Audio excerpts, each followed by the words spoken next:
El 11 de noviembre se realizan las elecciones en la República Argentina. Vota por primera vez la mujer.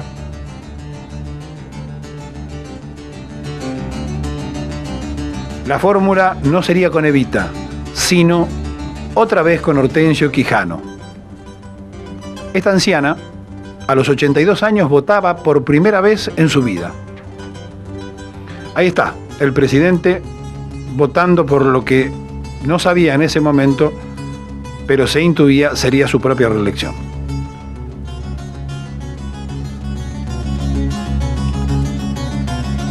Y finalmente triunfaría Perón, que sería reelecto, y Evita y él en los balcones, una vez más, de la Plaza de Mayo.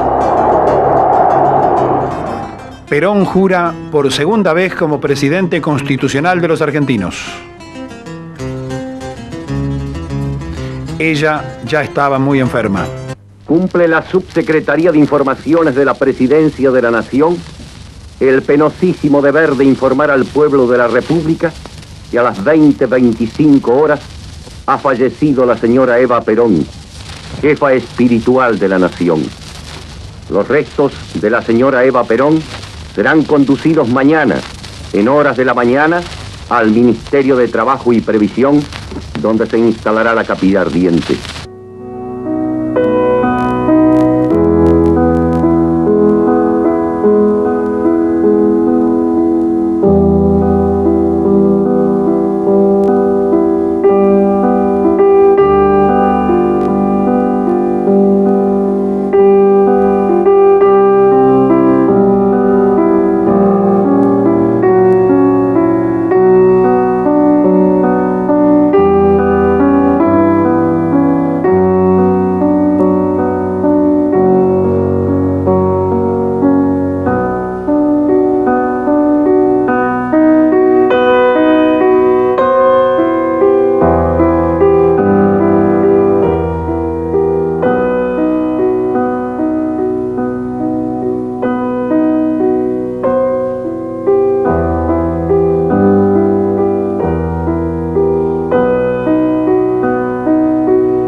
Ustedes vieron el escritorio donde trabajaba Eva Perón. Esta era la sala continua donde atendía a la gente.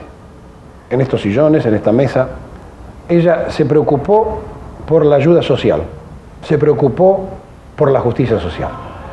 Vamos a mostrar ahora algo muy fuerte, que tiene que ver en la vida de Perón y que tiene que ver en la vida de los argentinos. Después de su fallecimiento, Eva Perón descansó aquí en este edificio de la CGT. Ustedes van a ver por primera vez en la televisión mundial el lugar donde estuvo 3 meses su cadáver escondido. Patrón Laplace irrumpió en la CGT en el golpe del 55, se apropió de los bienes materiales de los trabajadores, pero además cuenta la historia que hubo violación del cadáver de Eva Perón, que rompieron el vidrio, que hay fractura, y así se cuenta, sobre sus piernas, que hay lastimaduras, y que antes de ser sepultada, estuvo escondida e hizo un periplo por Europa. 3 meses escondida en este lugar que ahora la cámara le va a empezar a mostrar. Estamos ingresando y ahí hay una cama que pertenece al año 1950, que era de la fundación, exactamente como las que se usaban. Este era el lugar de descanso de Evita, su salita de estar, humilde como solía ser las cosas de ella. Este es el baño, el cuarto de baño. Vamos a ingresar a él y entonces va a ver la cámara inmediatamente a la izquierda lo que está guardado para el incinerador. En este hueco estuvo parada Eva Perón 3 meses y se muestra por primera vez en la televisión mundial. En este lugar, los entonces servicios de informaciones se dedicaron a esconder su cadáver antes de pasearlo por algunas casas de quienes fueron responsables de la CIDE y del SIN, del Servicio de Informaciones de Marina. Esto es parte del dolor, esto es parte de lo no contado, esto es la parte que le corresponde a este presidente del siglo, a Juan Domingo Perón, de sus 3 esposas. María Aurelia Tizón, que falleció antes de que Perón fuera políticamente Perón. María Eva, con quien hizo toda su vida política, y María Estela Martínez, que terminó siendo presidenta en su fallecimiento. Confederación General del Trabajo. Esta es la parte correspondiente al segundo piso que por gestión de Amadeo Yenta se intentó restituir o volver a su forma original para que los tiempos no olviden al abanderado de los humildes. Donde ahora están las imágenes de Juan Domingo Perón y de María Eva Duarte Evita, se ubicaban ellos en persona para presidir los actos del Confederal, para estar con los trabajadores en este Salón Felipe Vallese de la CGT. Es aquí el lugar de las grandes reuniones, de los plenarios, de las decisiones, en este edificio que donara la Fundación para los Trabajadores Argentinos, en este lugar de la Confederación General donde se lleva al recuerdo uno de los tantos mártires del peronismo, Felipe Vallese, desaparecido, muerto por trabajador y peronista. Este es, pues, el homenaje que hacen los trabajadores de la CGT y nuestro recuerdo a su paso al 3 veces presidente constitucional de los argentinos, el hombre del siglo, Juan Domingo Perón. Obrero, obrero, obrero, obrero, obrero soy. Mi emblema está en el yunque y el martillo. He sido perseguido muchas veces por alentar la idea del caudillo. Obrero, obrero, obrero, obrero, obrero soy. Emblema del que manda es el salario, que grita cuando pone un peso más. Y yo aguanto el invierno y su rosario. Perón aprueba la ley del divorcio y endurece su posición con la Iglesia. Se van del país algunos dirigentes clericales. El 16 de junio ocurre el horror. Aviones de la Marina de Guerra bombardean Plaza de Mayo. 260 muertos y heridos.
Se estaba en todas las Fuerzas Armadas intentando el golpe del 16 de septiembre. Se venía preparando, más allá de esta sangre, de estos muertos, de este dolor, de esta plaza destruida.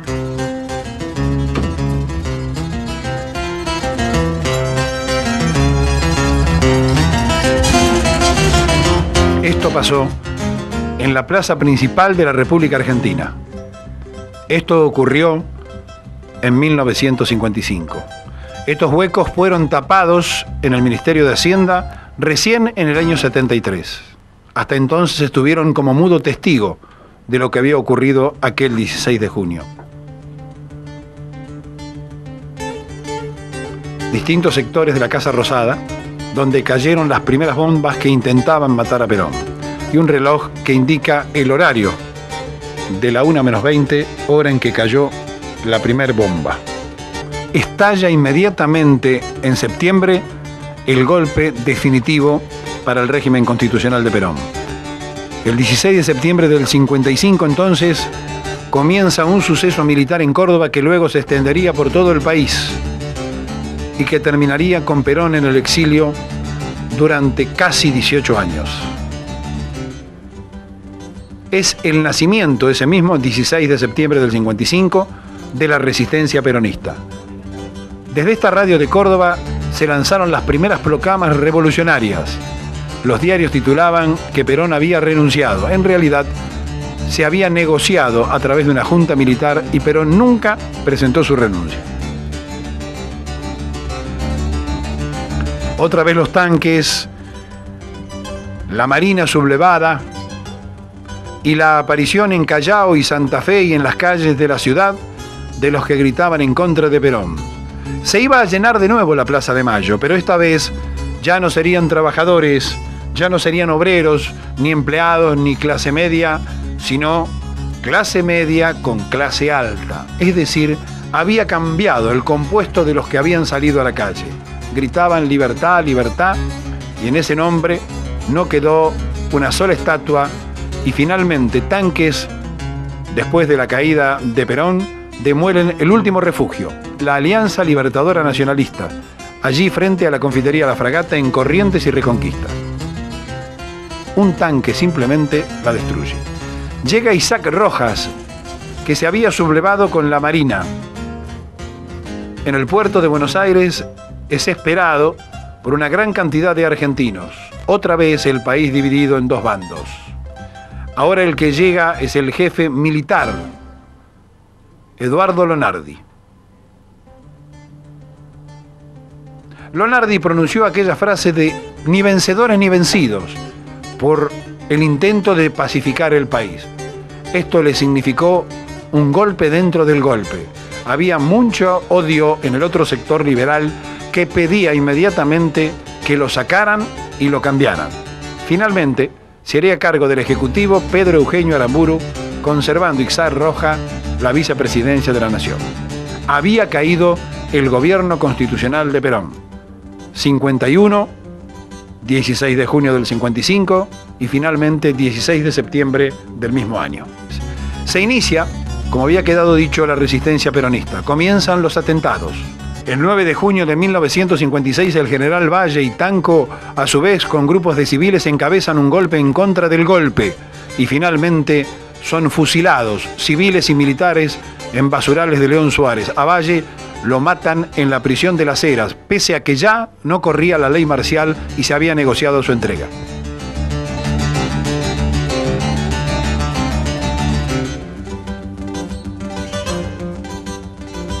Indudablemente que esa tarea es una tarea que desgasta mucho y que ha de aprovecharse para hacer la crítica y hacer a veces la autocrítica, porque el que tiene que resolver, indudablemente que está siempre expuesto a cometer errores. Yo reconozco que en la conducción estratégica he cometido algunos errores. Errores que generalmente han sido porque me he apartado un poco de la misión. Lo que quiere decir que cuando uno cumple una misión racionalmente, es difícil que se equivoque. Pero, indudablemente, la conducción es un acto humano. Sí, el hombre está expuesto a desviaciones de una o de otra naturaleza. Sin embargo, yo tengo que confesar con toda franqueza que a pesar de todos los inconvenientes presentados durante la marcha de la conducción estratégica, he contado siempre con un apoyo suficiente y una comprensión amplia por parte de los dirigentes de la conducción política y de la subconducción sindical.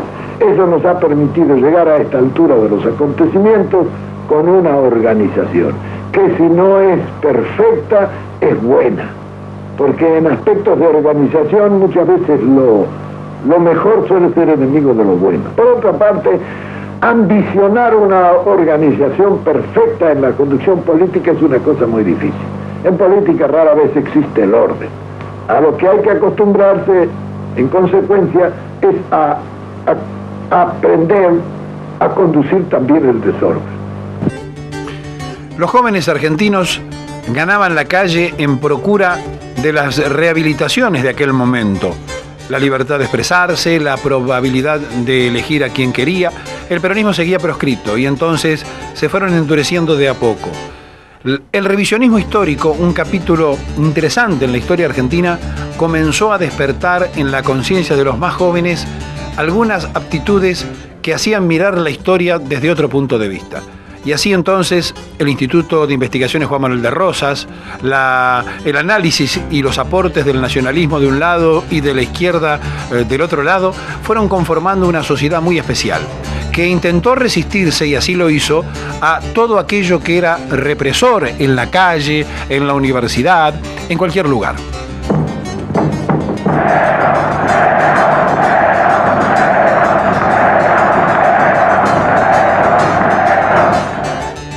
Los jóvenes estaban ya organizados.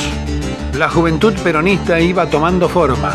Eran los primeros intentos de ordenarse ante el requerimiento popular generalizado. ¿Por qué no se podía elegir a quien uno quería? La represión era constante y permanente en todos los rincones del país. Los jóvenes igual no se callaban.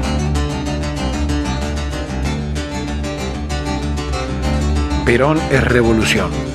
Y el líder desde el exilio enviaba a los jóvenes documentos, cartas, discos de pasta, cintas. Según el tiempo, cualquier cosa venía bien para recibir la orden.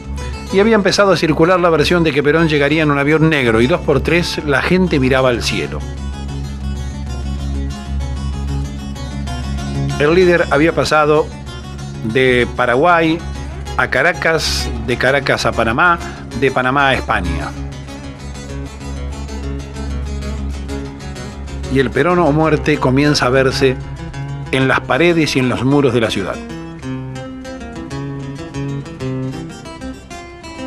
Perón comienza a preparar su plan de regreso, manejando el tiempo político de la Argentina desde el exilio. La situación local se hacía cada día más difícil. Los atentados se sucedían. Dos sectores del peronismo, uno que había votado a Frondizi y otro que había abogado por el voto en blanco, coinciden en apreciar la presencia de los Uturuncos, el primer grupo guerrillero en la Argentina. Continuidad congruente en el futuro. Es de ahí donde parte el justicialismo. Es indudable que el capitalismo, que se instaura como sucesor del medioevo, trae consigo la empresa, la máquina, que modifica extraordinariamente la actividad de las comunidades. No podemos negar que en los 2 siglos de acción del capitalismo, el mundo técnico y científicamente ha progresado más que en los 10 siglos precedentes. Aunque indudablemente ese progreso ha gravitado sobre las espaldas de los pueblos que han vivido sacrificados y miserables durante esos 2 siglos. A Lanusse se le ocurrió desafiarlo a Perón y pronunció aquella frase histórica: a Perón no le da el cuero.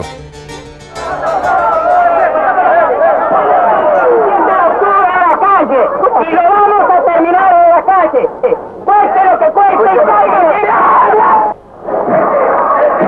¡Evita está presente! ¡Evita está presente! Perón, mientras tanto, en Madrid preparaba el regreso a la Argentina. El cuerpo de Perón ha sido recuperado para el pueblo por los montoneros y la juventud peronista. Hay un sector de un peronismo autodenominado combativo. ¿Usted cree que puede haber alguna diferencia en el peronismo? Bueno, los muchachos se ponen calificativos propios, pero eso no quiere decir que obren de distintas maneras. Bueno, los hay ortodoxos, los hay heterodoxos, los hay combativos, los hay contemplativos, pero todos trabajan. Y el acuerdo nacional que ya había establecido el gobierno. Bueno, el gran acuerdo nacional, que solo estuvo en la imaginación, tenía un solo objetivo: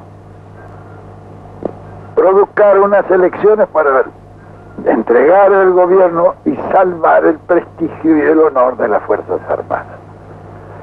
Claro, lógicamente tenía que fracasar porque el objetivo era tan pequeño, porque el verdadero objetivo, lo que hay que salvar es a la República Argentina, no a sus Fuerzas Armadas. José Ignacio Rucci, secretario general de la Confederación de los Trabajadores de la CGT, cuando Perón regresó definitivamente a la Argentina. Y además, en el primer retorno. En esta mesa, antes del 20 de junio del 73, se discutieron las formas y las maneras de esperar a Perón. Nunca imaginó Rucci que con su paraguas iba a proteger de la llovizna a Juan Domingo Perón. Esa foto recorrió el mundo y quedó impresa en la retina de los que tenemos ya 50 años, porque recordamos aquel momento como el hecho histórico. El secretario general de la Confederación de los Trabajadores de la CGT esperando a su líder, a Juan Domingo Perón. Rucci fue asesinado poco tiempo después y fue una de las pocas veces que vimos llorar a Juan Domingo Perón, ya diciendo: me pegaron donde más me dolía. Perón, el 3 veces presidente constitucional, el hombre del siglo. Esta foto histórica mostrando a Rucci con el paraguas. Y allí las multitudes. Y Perón llega a Gaspar Campos. Aquí está Perón en Vicente López.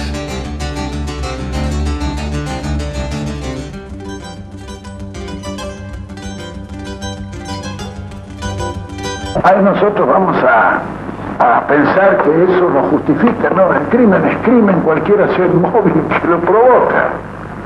O el delito es delito, cualquiera sea el pensamiento, el sentimiento o la pasión que impulsa al criminal. Acá hay otras cosas que se juegan. No nos vamos a tirar la suerte entre gitanos. Somos políticos todos. Y sabemos que así que se juegan otros intereses. Muy bien, señores. El que esté con esos intereses se saca la camiseta peronista y se va. Nosotros, por perder un voto, no vamos a ponernos tristes. Gaspar Campos, 1065. Vicente López. Esta es la última vivienda particular de Juan Domingo Perón. Aquí regresó el general para habitar en esta casa donde multitudes colmaban las adyacencias. Aquel balcón, que la cámara muestra arriba ahora, donde existe un cartel, es el balcón de donde Perón hablaba a las multitudes. De aquí, Perón se dirigió de vuelta a España para regresar después definitivamente y constituirse por tercera vez presidente de los argentinos. Finalmente llega el día. El Congreso Nacional otra vez se viste de gala y Juan Domingo Perón, ahora como teniente general, jura por tercera vez. La primera era coronel, la segunda general y en esta teniente general. Y jura la primer mujer que después sería presidente de los argentinos. Allí está entonces Perón otra vez con el bastón de mando. El saludo y el pueblo en la calle con un gozo que había estado durante 18 años dormido. La multitud enloquecía al grito de Perón, Perón. Sin embargo, el líder debe hablar detrás de un vidrio blindado por temor a que atentaran contra su vida.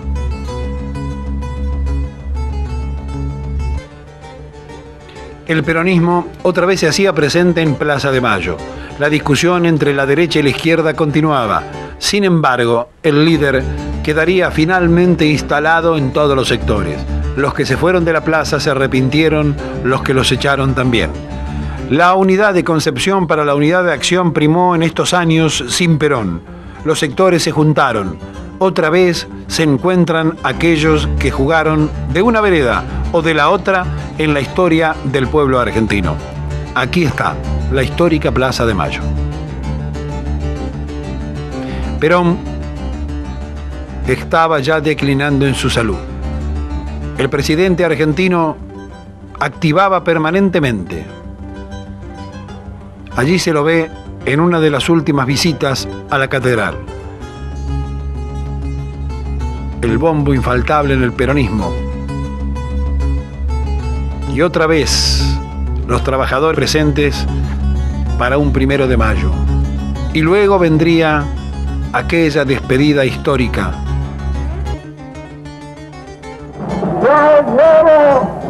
Llevo en mis oídos la más maravillosa música que para mí es la palabra del pueblo argentino.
Esta historia llega a su fin.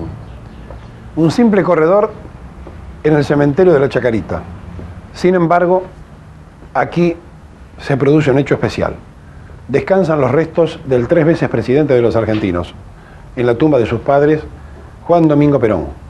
Aquí, esta misma puerta, que hoy está revestida, fue violada. Cercenaron sus manos. Presidía los destinos del país el doctor Raúl Ricardo Alfonsín. La justicia nunca se expidió, nunca se supo quiénes fueron, pero su pueblo sabe que este gesto que Perón hacía era bajar el poder divino sobre su pueblo. Los que cercenaron sus manos sabían la simbología, quisieron acallarlo, en definitiva quisieron matarlo. Terminar en la Chacarita es casi un contrasentido, porque Perón debe ser uno de los pocos argentinos que aún después de fallecido está vivo. Porque Perón vive, este programa que usted termina de ver. Hasta siempre. Llevo en mis oídos la más maravillosa música que para mí es la palabra del pueblo argentino.